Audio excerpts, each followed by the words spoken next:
Hey everyone, me again, Laszlo Montgomery, with another China History podcast. Huizong Part 3 today. As the primary source for this episode, I'm still using University of Washington professor Patricia Buckley Ebree's recent biography of Emperor Huizong. That's by Harvard University Press. I have an Amazon link to the book on my homepage. The first two episodes, we watched Huizong grow up within the system, enjoying a nice, perfect life. Then in the year 1100, his older brother, the Zhezong Emperor, dies suddenly, an affliction that befell monarchs of all kinds, and Huizong, against his will, became the new emperor. And we saw how, as a patron of literature and the arts and a builder of temples and monuments and the ultimate decider of what was tasteful and what wasn't, he perhaps knew no peer in all of Chinese imperial history.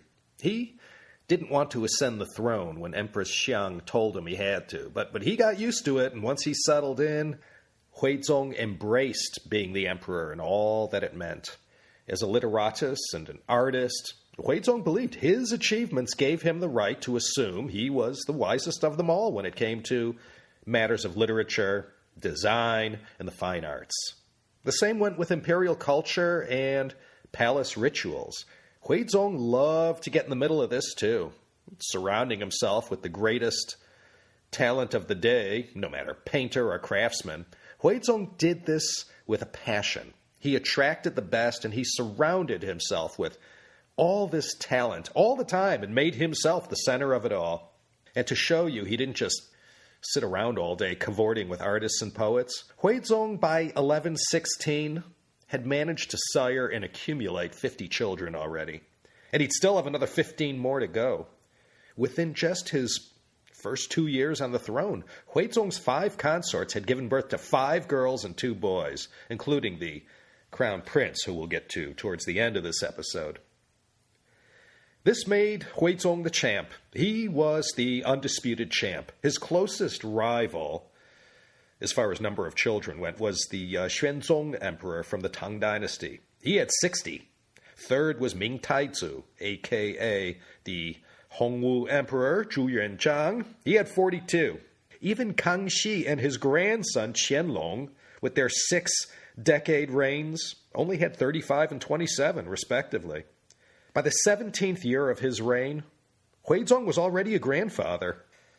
Oh, what a happy life. Too bad it's all about to change in this episode.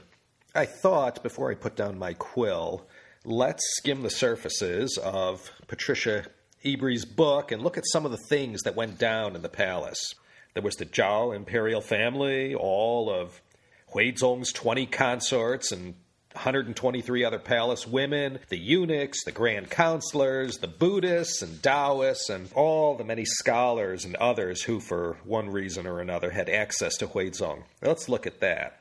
I mentioned before, Huizong, well, what is there to say except he believed in Taoism. That was the center of his life as he began his second decade on the throne. We mentioned Liu Hunkang last episode, the great Taoist master who Huizong put so much trust and faith in at the beginning of his reign until Master Liu passed in 1108. This episode, we'll meet another master. We'll look at the geopolitical dynamic that defined the times, the Liao dynasty in the north, founded by Yelu Abaoji, who we introduced in CHP episode 126. They're about to go down hard. The Xia, the Western Shah, they're still a viable force out in the northwest of Song China, west of the Liao borders. But most of all, this is the time some real badasses make themselves known, and we're going to look at them too. These were the Jurchens. In Mandarin, they're called the Nüchen.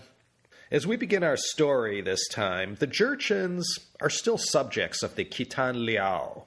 Much later on, they're going to be known by a new name, the Manchus, and they're going to invade China in 1644 and set up the Qing dynasty. The Council of State usually had anywhere from 5 to 7 men, including the top 2, the senior and junior grand counselor. Their main job called for them to handle any and all matters concerning the state. if it rose to their level of importance, they would debate the matters internally, advise the emperor, and use their influence to get some sort of decision. Then they had to send the order on down the line and make sure it got executed. There were 47 men who served on Huizong's various councils of state.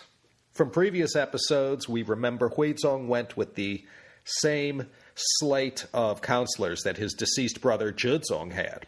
When the politics became too out of control, he hearkened back to the time of his father, Shenzong, and brought back that generation of reform-minded counselors. The one constant in his reign was the presence of Jing as Huizong's senior grand counselor. Jing had climbed his way up the ladder, rung by rung, walking over the body of Zheng Bu to get where he wanted to go.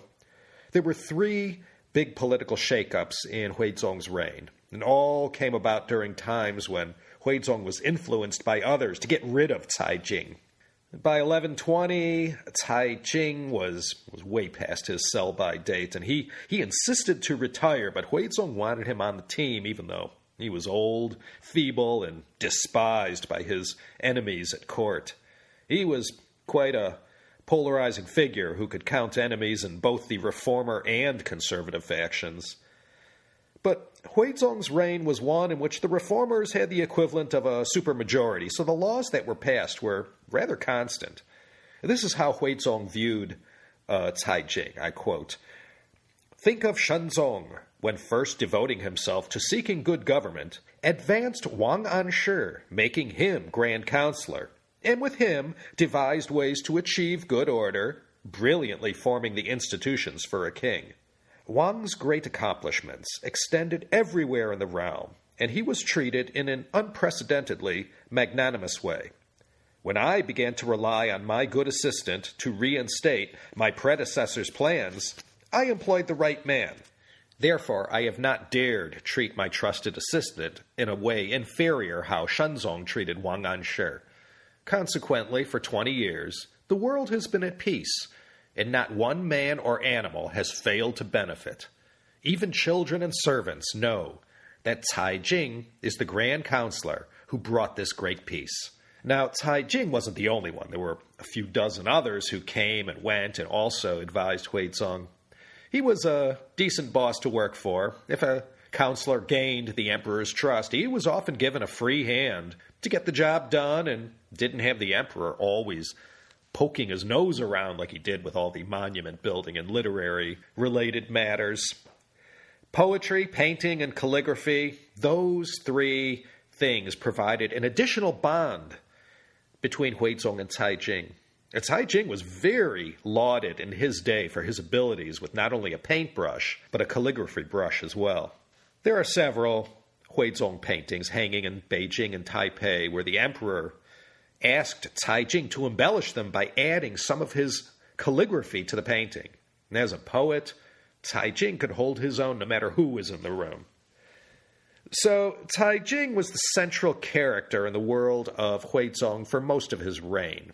Huizong believed you picked the right person. If you picked well, they would handle everything for you. And that's how he treated Jing. He had full trust in him. But Jing was so polarizing. There were others who were convinced Jing was leading the Song dynasty down the toilet.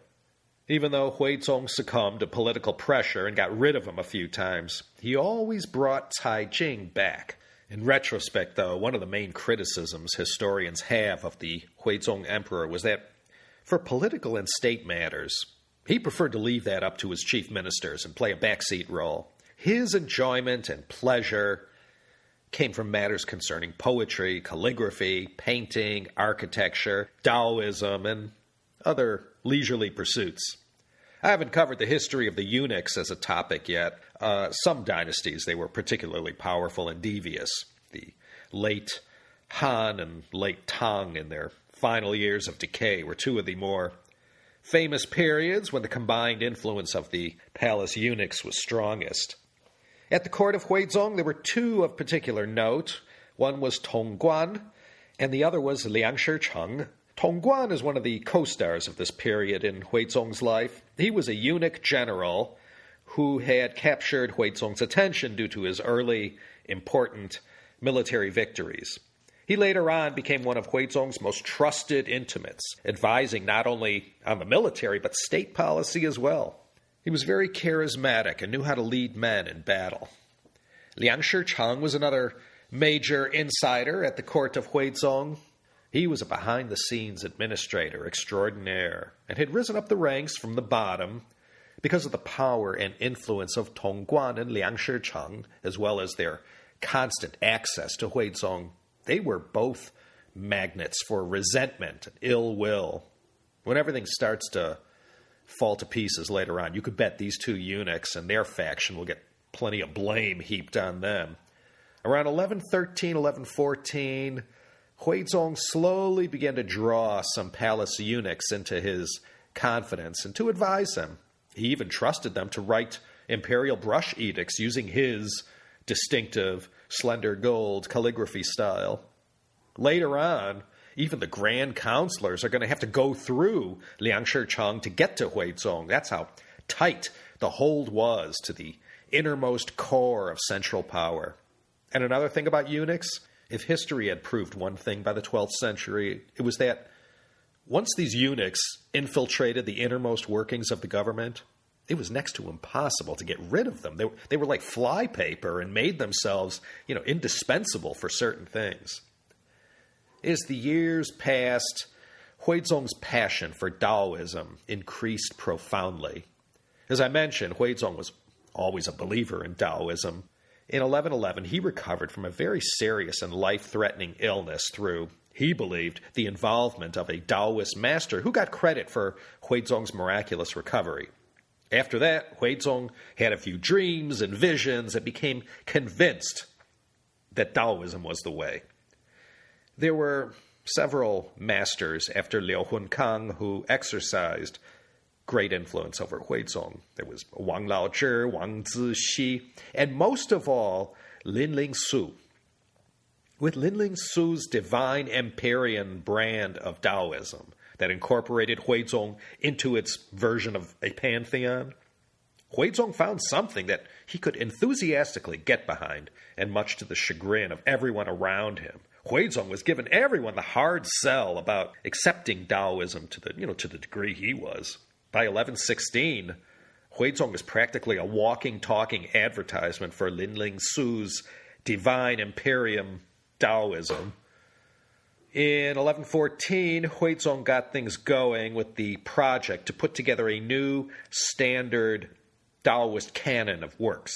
This put a lot of Taoist scholars and masters to work, and the result was a more organized version of what they had previously, with a little whisper here and there from Ling Soo. Huizong between 1116 and 1119 went overboard in the amount of Taoist-related construction projects he initiated. And whenever any palace officials would go pay a visit to the emperor, you could bet they found Huizong surrounded by any number of Taoist masters trying to get something or other out of him and filling his head with all kinds of notions. Huizong liked having them around. Ling Soo had the good fortune to be lined up on the right side of some good omens. Back in the 12th century, if you were a Taoist master and your predictions came true and you had carried out all kinds of Taoist rituals to force the turn of events, your stature would rise. Ling Soo had a good run for a while. Plenty of miracles and whatnot were attributed to his talismans and incantations, so his stature was quite high. And Huizong, being one who didn't mind having, sycophants around, ate it all up and licked the plate as far as, Ling Soo's declarations that Huizong was a Taoist god and, couldn't do no wrong. Huizong showered this guy with titles and honors and, no doubt gave him plenty of gifts of his own calligraphy. That was like Huizong's autographed photo of its day. If there was anything important that needed deciding, Huizong ran straight to Ling Soo. By 1117, it was really starting to get out of hand. Huizong was fashioning himself as the spiritual head of all Taoism in the land. Patricia Ebry mentions about Ling Soo, quote, He was, of course, not the first religious professional to flatter a ruler or speak of him as divine. Among Buddhists, the concept of expedient means provided a rationale for gaining a ruler's support through displays of magic or flattering references to him as a living Buddha. She also pointed out that, quote, Taoists in the service of Tang emperors undoubtedly often catered to the ruler's predilections in hope of gaining support. And when several clerics gained access to a ruler, rivalry for influence frequently resulted, just as it did among civil officials. Plenty of Buddhist temples were taken over and converted into Taoist temples. That's the kind of stuff that was happening, and Huizong was letting it all happen. He put his full weight behind Taoist education and making it part of the curriculum of schools. The big four Taoist texts that everyone had to learn were the Lao Tzu, Zhuangzi, Liezi, and the Huangdi Neijing. I'm telling you, not since the Tang Dynasty did the Taoists at court have it so good. So Huizong and Ling Soo, they had this nice symbiotic relationship where one fed off the other. Huizong got to enjoy the Taoist master's endless flattery and writings about his divinity, and Ling Soo, he milked it for all he could and had a real nice thing going for himself. In the Taoism business, he was the top producer. Then Huizong tried to reconcile Taoism and Confucianism.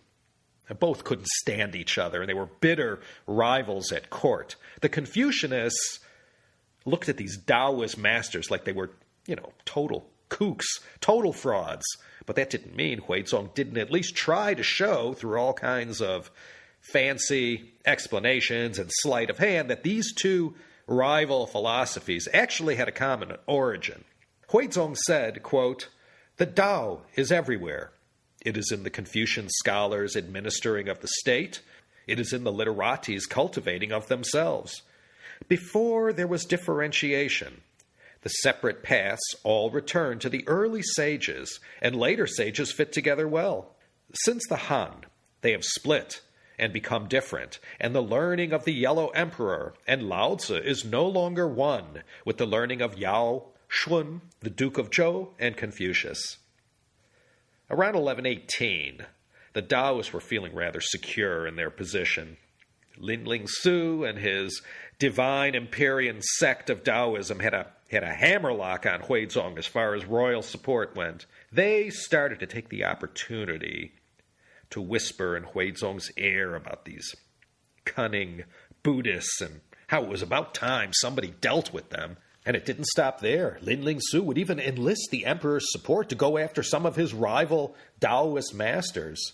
With Huizong's support, all kinds of restrictive measures were passed that hit the Buddhists not just economically, but in their prayers as well. Official changes were made to various ways Buddhism could be practiced that had a slight Taoist aroma to it. And all the while, Jing was doing what he could to get Huizong to cool it with this Taoism thing. This whole matter of Buddhists versus Taoists was just adding yet another divisive issue at court. The two heavyweights who finally put their foot down and pushed back on this issue were the eunuch general Tong Guan and the crown prince, Prince Huan. He was closing in on 20 years old and already had a mind of his own. All it took in the end was enough popular dissatisfaction at the top, coupled with Ling Soo ending up on the wrong side of a few natural disasters to topple him. First a drought, then a flood. And when disaster struck and Ling Soo couldn't do anything about it, he was out, just like that. And in 1119, as he made his way back to his hometown of Wenzhou, he was murdered. And with Ling Soo out of the picture, you can guess right away which religion started to make an immediate comeback. But Huizong didn't let this diminish his religious fervor. As far as the divine Empyrean sect of Taoism went, in for a penny, in for a pound. He still embraced it. But the good times are about to end for this emperor. And historians all agree that this Taoism phase of Huizong's reign was a big, fat waste of the taxpayers' money, and very little was contributed back to society. And questions remain about Huizong's relationship with Taoism. Was he really such a true believer, or did Taoism offer him the best political advantages and act as a counterweight to these Confucian officials? As soon as the year turned to 1120 AD, things took a turn for the worse for Huizong. This is basically the beginning of the end.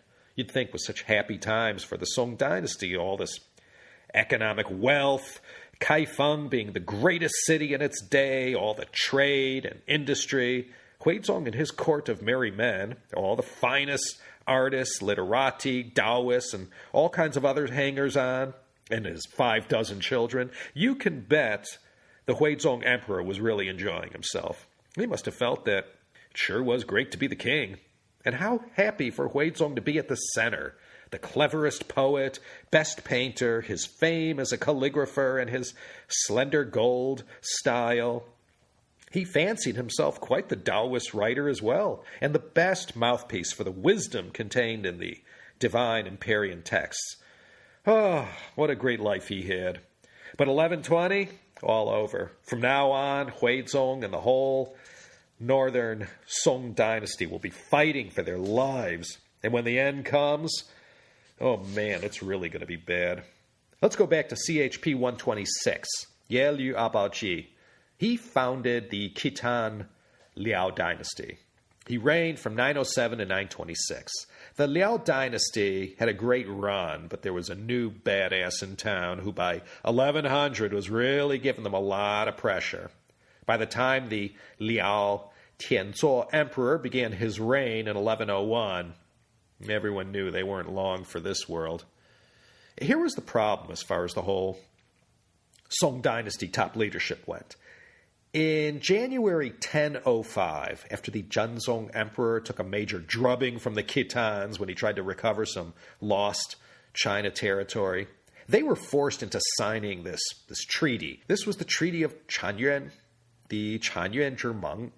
And for 100 years, the Song had been paying for this treaty. Because the Song were in a vastly inferior position, that is to say the Liao could whack them anytime they wanted to, in order to keep the Khitan Liao army at bay, the Song government, per the terms of the Chanyuan Treaty, had to send an annual tribute payment of 100,000 ounces of silver and 200,000 bolts of silk. That's a lot of happy coats. And further to this, both emperors were now on equal terms, with the Liao emperor being primus inter pares. It was a totally raw deal for the Song. And now, a century later, the Khitans were looking vulnerable, and talk began to waft about the palace, and Kaifeng saying that now was the golden time to weasel out of that annual tribute payment. But even more than the payment was the whole matter of the 16 prefectures. We discussed this before in the 5 Dynasties and 10 Kingdoms episode, CHP 27, and again in the Abaoji episode. In Chinese, this area was called the Yenyun Shiliu Zhou. It was an area running east to west from about present-day Beijing to Datong in Shanxi province, about 100 miles or so. Not a huge piece of real estate, but it was an area of extreme importance. This is the gateway into the heartland. This was the beltway that ran along the Great Wall and served as, well, China's closest thing they had to a Maginot Line. Let me quickly recap from a past episode. The 5 Dynasties and 10 Kingdoms. This period followed the fall of the Tang. It ran from 907 to 979, 72 years in all. 5 consecutive dynasties in the north of China. Later Liang, later Tang, later Jin, later Han, and later Zhou. And out of the later Zhou arises Zhao Kuangying, who founded the northern Song. The later Tang, 923 to 936, this was one of the Shato Turk dynasties. It was founded by Li Cunxu in 923 after he overthrew the hated later Liang dynasty. 13 years later, the later Tang bit the dust too. After the later Tang came the later Jin, the Ho Jin, and it's these guys and their founder, Shi Jingtang, who in 938 hands those 16 prefectures over to the Liao. and the later Jing go down in history as a puppet dynasty of the Khitan Liao. And from that point on until the time of Huizong, those 16 prefectures were property of the Liao. Try as they might, the Song just couldn't get that land back. Song Taizong tried twice and failed miserably. Then Zhenzong tried and failed, which resulted in this big fat annual tribute payment on top of the loss of the 16 prefectures. So shaking loose once and for all from the Liao was a priority.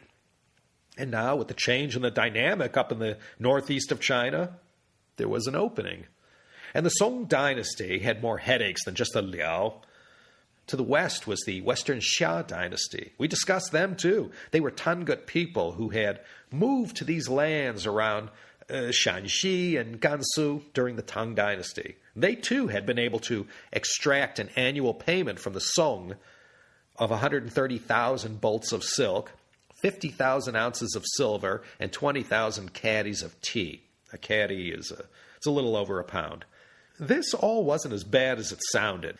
These annual tributes to the Liao and the Western Shah only consumed maybe 2 to 3% of the annual revenue coming into the treasury.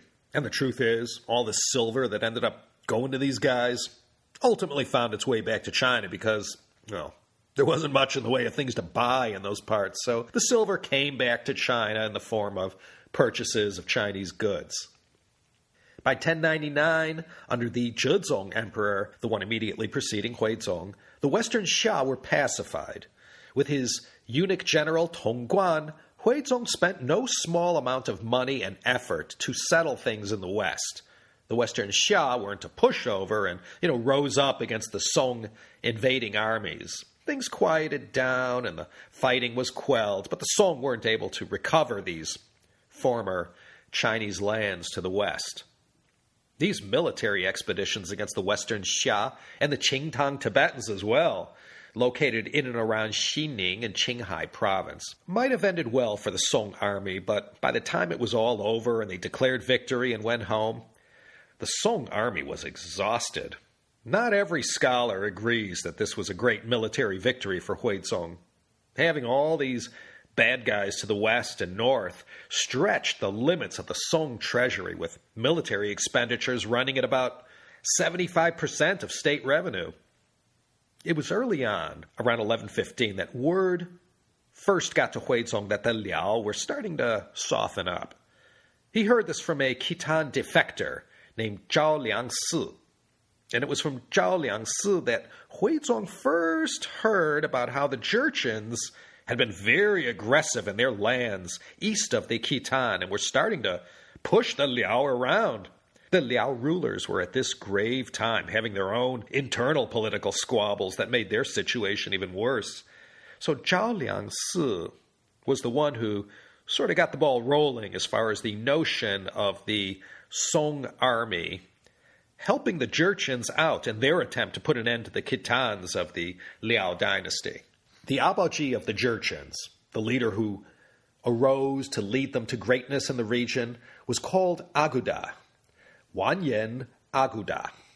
He is the founder of the Jing dynasty, and like several dynasty founders, his temple name was Taizu. He was from the Wanyan tribe of the Jurchens. They were the ones who unified all the clans up in that region into one big nation. Since 1114, Aguda had been leading troops against the Liao in Jilin and Liaoning, and by 1122, Aguda had made fast work of the Liao, and they were back on their heels. I'm jumping ahead, though. Beginning in 1117, Huizong, after being talked into it by Zhao Liangsi, sent the first of what would be 7 delegations to the Jurchens to discuss this proposed alliance against the Liao. Zhao Liangsi had thoroughly convinced Huizong that if the Song army invaded the 16 prefectures at Yenjing, they would be welcomed with flowers and open arms as liberators. That sounds familiar. So this was the big issue at court, to invade or not to invade. This was no small matter. The Song army was already stretched beyond their means. The treasury wasn't looking too full, but most of all, this war in the north, that the leadership in Kaifeng was mulling over was a very risky thing to do and could have unintended consequences. Huizong allowed Jing and Tong Guan to make the final decision on this. The biggest advocate for war was Wang Fu. Wang had argued, quote, "Although the North and South have gotten along for 100 years, we have suffered repeated humiliations for several reigns. The best military strategy is to compound weaknesses and to attack when the other side is blinded. If we do not take the region now, the Jurchen will grow stronger, and the old territories of the Central Plain will never be ours again." Wang Fu had reason to believe this. The Jin armies were rolling all over the Khitans and just savaging them. While all this is going on, 1115, 16, 17, 18, Huizong, as I mentioned earlier, was neck deep in this Taoist kick. Ling Soo and practicing the divine Empyrean was mostly on his mind. So it was during a time when Huizong really didn't have his eye on the ball that all these potentially dynasty-threatening events were happening. In 1119, Huizong was finally convinced, and the alliance on the sea was signed, the Haishang-Zhimeng. It was called that because the Song and Jin envoys who worked out the treaty over a period of years had to surreptitiously cross the Bohai Sea to meet each other, because the land routes were still controlled by the Liao Khitan forces.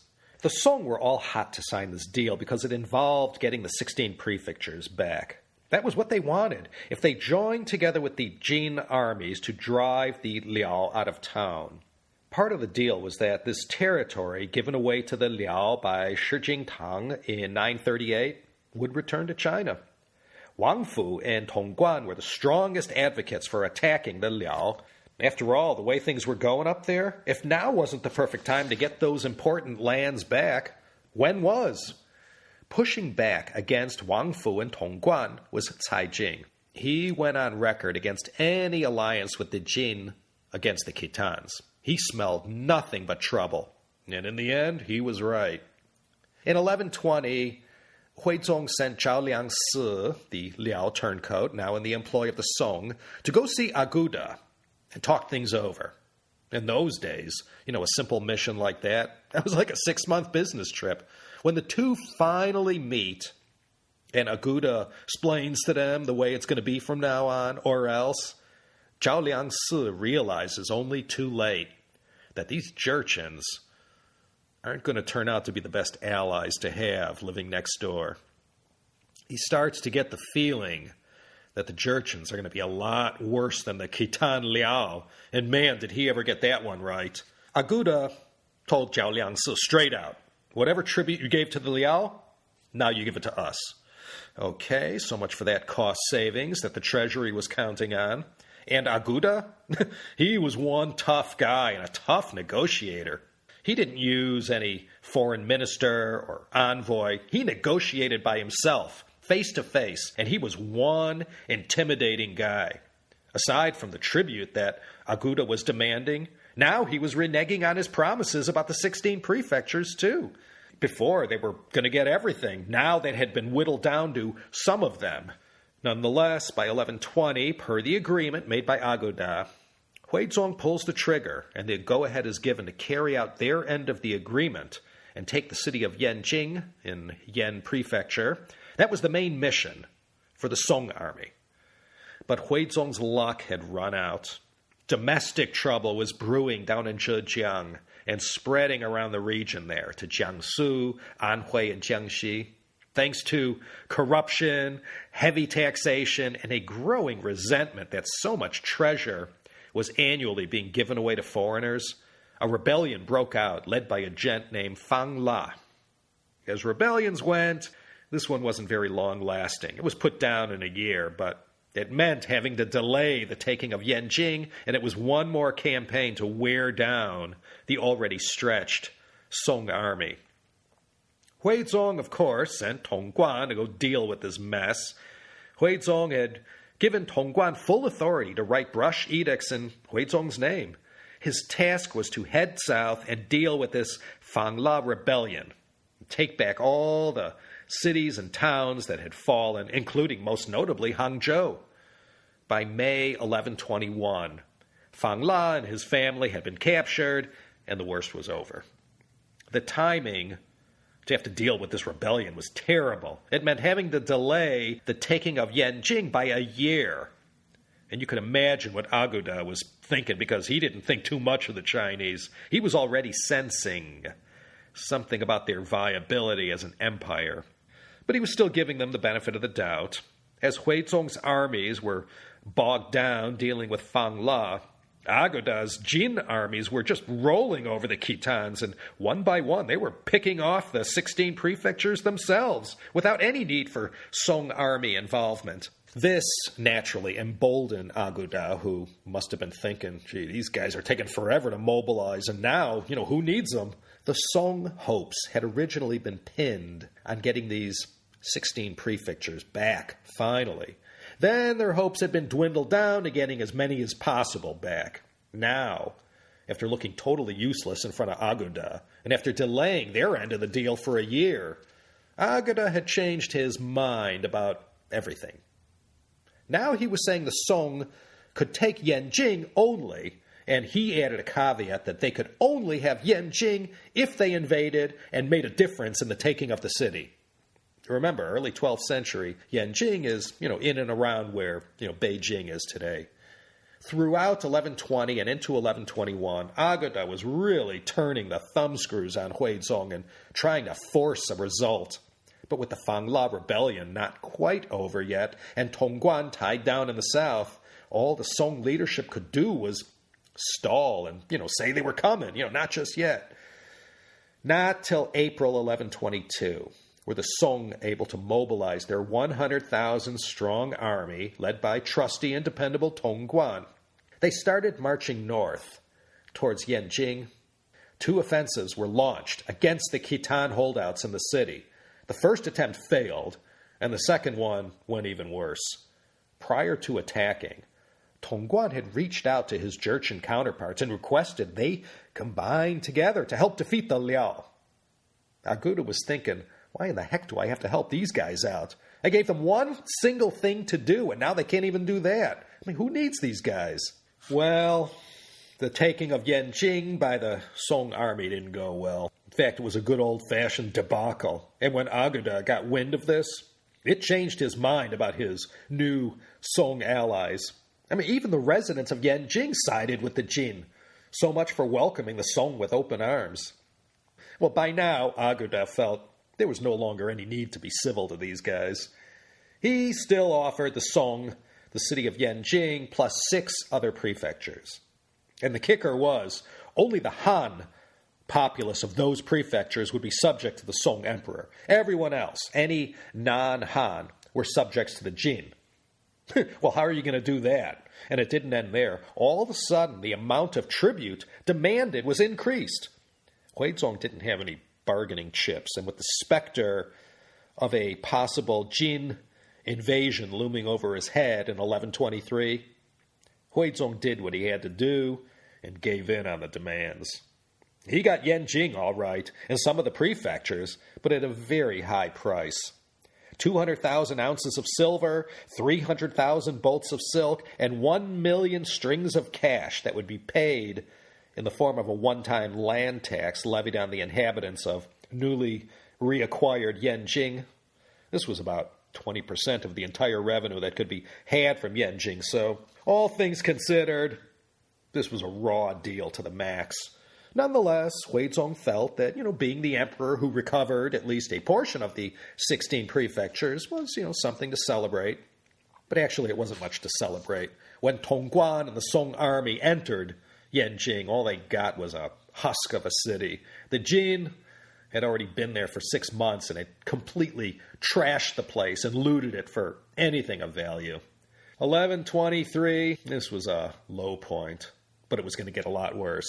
The war with the Liao being economically raped by the Jin, and now all the social problems acquired from winning back parts of the 16 prefectures, including all the refugees needing assistance, was not quite, but almost, the final straw for Huizong and the northern Song dynasty.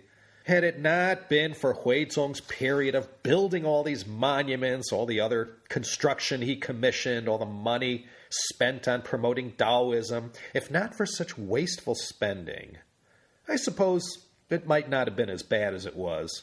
No matter which country or civilization or what century you were talking about, to manage an army costs a ton of money. Without any financing, you couldn't pay soldiers, obtain weapons, or do anything to launch a military expedition. And that's the boat Huizong sort of found himself in when 1123 rolled around. Here's what Cai Jing's son, Cai Tao, said about Huizong at this juncture. In 1122, because of the opening of the northern border, expenditures were exceptional. All the treasuries, both the privy purse and government, were empty, much to Huizong's dismay.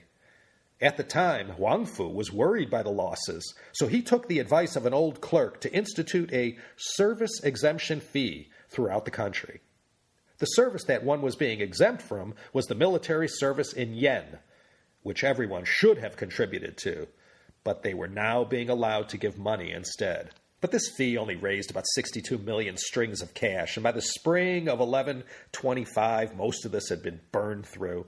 In 1123, Huizong got some good news. Aguba died in September of that year. The bad news was that Aguda's younger brother, Wenyan Wuqimai, became the new Jin Emperor Taizong, and he was much worse than Aguda as far as leaning on the northern Song. Wenyan Wuqimai wasn't looking to be a good neighbor with the northern Song. After he captured and killed the last Liao dynasty emperor Tianzuo, he set his sights on the Song. From everything he was able to tell, the Song and their rich city of Kaifeng were ripe for the taking. Huizong sent a congratulatory letter carried by a diplomatic mission to the new Emperor Taizong. When this delegation returned to Kaifeng after meeting the new Jin Emperor, they told everyone that while they were guests at the Jin court, they were threatened, treated shabbily, and in no uncertain terms, led to believe that sooner or later, the Jin were going to take them out. 1125 wasn't looking good at all. Spies sent to see what the Jin were up to came back with alarming reports that indicated they were getting set to invade China. By the end of 1125, Huizong had to resort to melting down whatever gold ceremonial objects he could spare in order to try and buy off the Jin and delay what was increasingly looking like the inevitable. And the inevitable happened in November of 1125. When Tong Guan rushed back to the palace with the latest update, Huizong was still hoping for a miracle and exploring ways to keep the Jin in their northern lands. But Tong Guan gave Huizong the bad news. The Jin had already invaded, and one army was heading towards Taiyuan, and another army was heading towards Kaifeng. The Jurchens were coming. The excuse that the Jin gave to invade revolved around a Jin defector who ran to the court of Huizong to try and cut a side deal. Now, part of the agreement made between the Jin and Song was that neither side could cut any side deals with anyone. So, by merely talking to this Jin defector named Zhang Jue, they had broken one of the terms of the treaty. Because the Song had negotiated with Zhang Jue, that was all the Jin Taizong emperor needed to break any agreements and go after them. The Liao Emperor Tianzuo had already been captured and killed. The Liao dynasty was no more. Now it was time to deal with the rich pickings south of Manchuria. Before moving in on the northern Song territories, Jin Taizong had offered Huizong a bum deal. Move everything south of the Yellow River and allow the Jin to take over all lands north of there. And then we'll all be square. No invasion would take place. While Huizong was fulminating what to do about that raw deal, the Jin went on a rampage. Not only did they take back everything that once belonged to the Liao, they also snatched Yenjing back from the Song and were heading in a southerly direction. It was at this point that Huizong and his closest advisors started to think about a worst-case scenario. You see, the counselors that worked for Huizong knew that most of the time it was necessary to keep the emperor in the dark. So it was often the case where Huizong lived in this big bubble and hadn't a clue about, which end was up. especially whenever bad news was concerned. So it was quite a wake-up call in 1125 when all of a sudden the roof was starting to cave in, and finally Huizong was getting a feel for how desperate the situation was. The Crown Prince Huan was 25 years old by now, so he knew what was going on.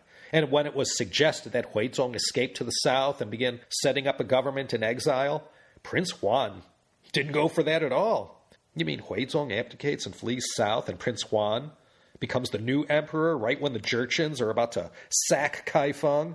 Well, he didn't like that idea. As the Jin marched on Kaifeng, their envoys were still negotiating with Huizong's team. Huizong had this to say, quote, "2 cycles of 12 years have passed since I, succeeding to my highly virtuous ancestors, was placed above the literati and common people. Despite the caution in my heart, my errors have been visible to the world.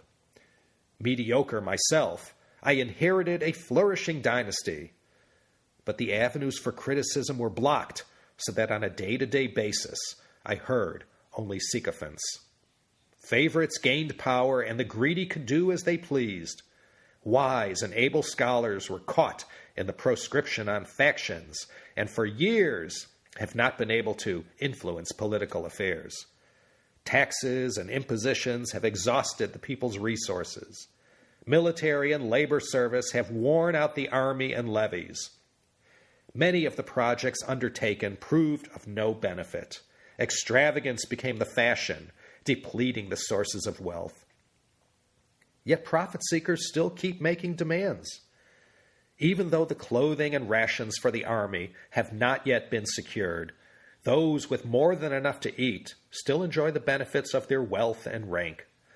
Ominous portents did not bring me to my senses, nor did I recognize the resentment of the multitudes.